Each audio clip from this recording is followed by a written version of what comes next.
Now then, when you think of monks, and have a think now, you might not immediately think of comedy. No. Well, cartoonist David Waywell did.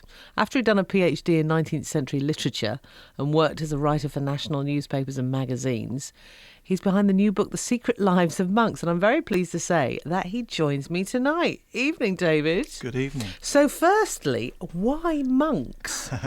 Why not monks? I mean, they are the perfect material for comedy because not only do you put a monk into any situation, there's an inherent juxtaposition between the normal and the absurd. So they're the perfect material for monks. Also, I admit I went off the fact that they've got a nice black shade to them when I draw them.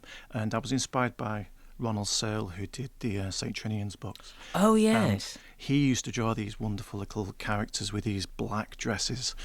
So when I wanted some kind of coherent theme through a book, it seemed obvious to use monks because they have this nice black, shape.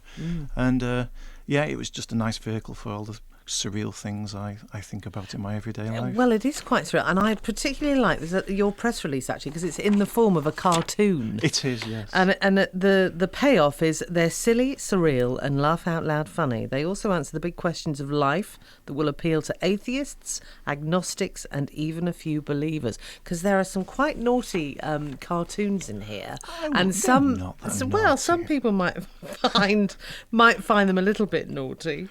I mean, you've given me the perfect. I mean, I'm a cartoonist trying to explain a book on the radio, so it's like I'm not on my natural turf here. So, it's rather you than me. Yeah, I wouldn't say they're that naughty. There might be a couple. Yeah, I'm just looking at one now. We've got 3 pews with some gentlemen sitting in the pews, and we have a monk with his habit, which is undone down to his waist. Yeah. He's got his sandal. It looks like a mini habit, actually, because you can see his ankles and knees. And he's swinging, well, he's wearing, isn't he, the... I can't remember what it's called. The incense burner. It's the incense burner, spinning it around. Showbiz is what you put underneath it. I'm thinking some people might find that offensive, David. Well, the theme of the book isn't necessarily religion. I mean, I was interested in puncturing some of the myths of all kinds of superstition, which surround us today. I mean, we've got political superstitions, we've got technological superstitions. Why do we all buy certain phones and then upgrade them when they all effectively do the same thing? Yeah. I just wanted to puncture the superstitions that we have in our world rather than specifically a religion. Monks were just a convenient vehicle for doing that. Yeah, I'm just looking at a basketball player now, creeping up behind. You know the one I'm thinking of, don't you? Creeping up. Well, no. I think it's charming actually because it's just Brother Ambrose. He's walking with his halo above his head. Hated it when people slam dunks his halo, which is, it's a lovely little take on it. Well, the idea of the book isn't to be. I mean, I am an atheist. I am secular, but I do worry that sometimes that the message of atheism comes across pretty hard. And I wanted to write a book which is gentle, and you hopefully by the end of reading it, you actually love these characters because they are broad comic characters. They're not. That's why I don't actually draw faces. I don't know if you notice. I just do a kind of sketch in a profile. A profile, which actually kind of you can read into that more than say if I'd actually done I didn't want to actually have faces where you might actually associate them with real monks. I wanted them to be kind of little everyman figures, so you kind of think of them as just a nice group of, anonymous monks. Anonymous monks, yeah. I'm looking at Brother Matthew now. He hoped that his new toupee wasn't that noticeable.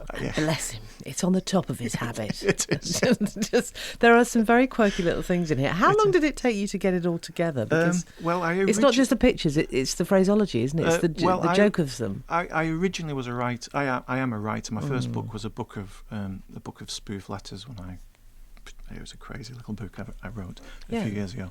But what happened was I was also into photoshopping images. I was a Photoshop satirist on the internet. I was on got my work on a few newspapers, whatever. But at the time, it was very hard to get work published because of copyright issues. So I thought, well, I'm no longer going to be beholden to the photographers who actually own the photographs. I actually did one of the pictures. One of my pictures appeared on Have I Got News for You? And ironically, the people who owned the pictures got paid for it, but I never did. No! So I thought, well, I'm not going to do that anymore. So I'm going to become a cartoonist, even though I couldn't draw. So I actually calculated it's taken me 8 years and 8 months to learn to draw to the level I am now. Really? Yeah. Gosh. It's And it's probably is it a lonely life, sort of sitting? No, because I write and I draw, so part of my day is writing articles for websites. The rest of the day is, usually into the late night is drawing cartoons. Yeah, and it's a nice life. It's better than being an academic at a university. You've actually had a go at me, which is lovely. Did it? With the monks. Oh, no. of course I did. Yeah, Yes, with the cartoon, and it's on our Facebook and our Twitter page. Yeah. It's me sitting behind my desk, and I have got a monk in the studio with me. Yeah. And I'm just trying to find it now. I saw it yesterday. Oh, I can't find it. Do you know what? Technology and me, it absolutely dumbfounds me. I embarrass myself on a regular basis. There we go. I'm sitting there with my head in my hands. There is a monk, and we've got frogs. We've got the ground opening up. We've got hail and thunder and lightning. Brother Martin failed to keep it light. Yes. Keep it light. That was me. I was thinking the other one was going to be the joke about the fact I'm a cartoonist on the radio, but Yeah. I couldn't actually illustrate that. I didn't know what it would look like. But yeah, keeping it light, I was worried that I would fail to keep it light. Oh, bless you. No, I love it. And the fact that you've got my scarf just right. I'm always with a scarf. Well, and my hair. Yeah, I did. I did some cartoons for the band Sparks years ago as a fan. Yeah. And they contacted me about 2 weeks ago to do the press release for the new album. So I'd been I was in the thing of doing all the likenesses of the band members. Right. And so when this one came along, I was in the groove. You were in the zone. I was in the You were zone. in the zone. I could do a likeness. Oh, my word. So what are you going to come up with for Sparks? No, I did it. It was the press release for the Hippopotamus album. Oh, my word. It came out. They released the album. Well, then they're releasing the album, I think, in September. Yeah. But the press release was about 2 weeks ago, and I did they asked me to do a cartoon for it because they'd seen I'd done some comic strips for them many years ago when I was learning to cartoon. Really? And they came back to me and asked me to do it. So yeah, it was wonderful. Oh, my word. Are they still as kooky as they always were? Oh, they're brilliant. I love that the new band. album, the new Hippopotamus song is just sublime. Really? Yeah, it's a really, really good album by what I've heard of it. Yeah. Oh, well, look, we'll look forward to hearing that in September. But also, you're back here this evening because you're going to do another cartoon? Oh God, no! They take me hours. Oh, really? Yeah. Oh, yeah, he's not doing it. He's not up for it. And I also use digital. I'm not an ink. Oh, cartoonist. do you? Yeah. Right. I can't afford ink and paper. No, because you're prolific. I am quite prolific, yeah. And But I mean, it's a good way to do it, isn't it, on the computer? yeah, and I can do it when I'm travelling. But I'm just looking at a mod monk on his motorcycle, on his Vespa, and he's following along the road, and I've got a roundabout coming up, Purgatory, Hell or Luton. Yes, I always pick on Luton. I don't know why. Just lovely. It is a smashing book, David. Thank you so much for coming in. Thank you. And chatting to me. It's lovely to meet you. It's wonderful. And thank you for the lovely cartoon. It's my pleasure. Our Twitter and Facebook page, David Waywell, and The Secret Lives of Monks, from atheism to the zombie apocalypse. It's all in there. It's all in there. Just lovely. Thank you.